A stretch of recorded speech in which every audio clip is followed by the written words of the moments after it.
असलामुअलैकुम मेरे वीरों की हाल है। उम्मीद करदा मेरे सारे बिरा ठीक हो सन। मेरे वीरों मैं आज तुहाडे सामने लाइव अफारे दा देसी और घरेलू इलाज करन जा रहा। तुहानू ना कोई महंगियां दवाइयां दी लोड़ है ना डॉक्टर नू बुलावन दी लोड़ है, बल्कि इलाज तुहाडे घर पिया है। मेरे वीरों तुहानू मैं पहले कंडीशन विखाना और उस तो बाद मैं तुहानू इलाज दसदा। बैक कैमरे नाल तुसीं पहले ना साडी बेड दी कंडीशन वेखो। अच्छा जी हुण वेखो नाल दूजियां भी खलोतियां, लेकिन इसका पेट वेखो। इनू परा करना थोड़ा पीछा करें। इसका पेट जनाब फुल फुलिया पे। अगर इस असीं तवज्जो नहीं देंदे तो ये इहदी जान भी लै सकदा है। चेक करो इहदी हालत की हुई पई है। अच्छा यह इलाज मेरे हत्थ दे विच है। तुसां जनाब 3 ml लेना है सरेओं दा तेल। 3 ml सरेओं दा तेल लैके विच 3 ml पानी पाना है, दुध पाना है या लस्सी पा लेनी है ते जनाब इस दे मूँह दे विच छड्ड देना है, मिक्स करके अच्छी तरह। मूँह खोल सोना। ए वेखो ओ भी जा इस मूँह दे विच पा देना है।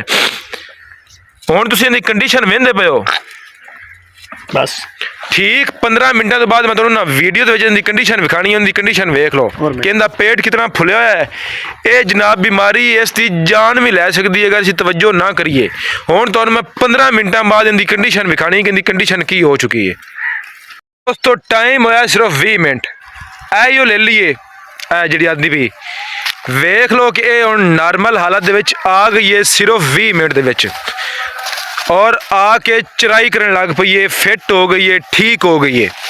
तुहानू मैं इस तू आखदा कि इलाज सारे तुहाडे घर पैन, तुसीं बस वो इलाज जानते नहीं। तुहानू डॉक्टर भुल्ली पा साल दे विच जिहड़े तुसीं मुनाफा कमांदे हो डॉक्टर लैके वग जांदा है। ऐ बेड़ है जिन्होंने हुण थोड़ी देर पहले जनाब इलाज इनका घर किया सिर्फ 20 रुपए और इसका अफारा ठीक हो गया। अगर तुसीं डॉक्टर नू बुलाओ हो सकता है डॉक्टर दे आउंदे तक तुहाडा जानवर ज़ाया हो जाता, तुहाडा जानवर मर जाता, और डॉक्टर आके तुहाडे कोल 2-3 हज़ार रुपये चार्ज करना और इलाज उस भी यही करना है टीका ला छड्डदा।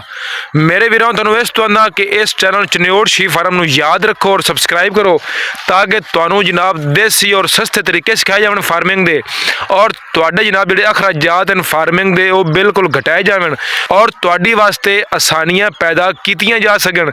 लो जी मेरे वीरों मिलते हैं इंशाअल्लाह इस तू अगली वीडियो दे विच एक नवे मसले का हल लैके। चैनल नू सबसक्राइब करना कभी भी नहीं भूलना, चूँकि इस दे विच तुहाडा ही फायदा है। जज़ाक अल्लाह, लव यू।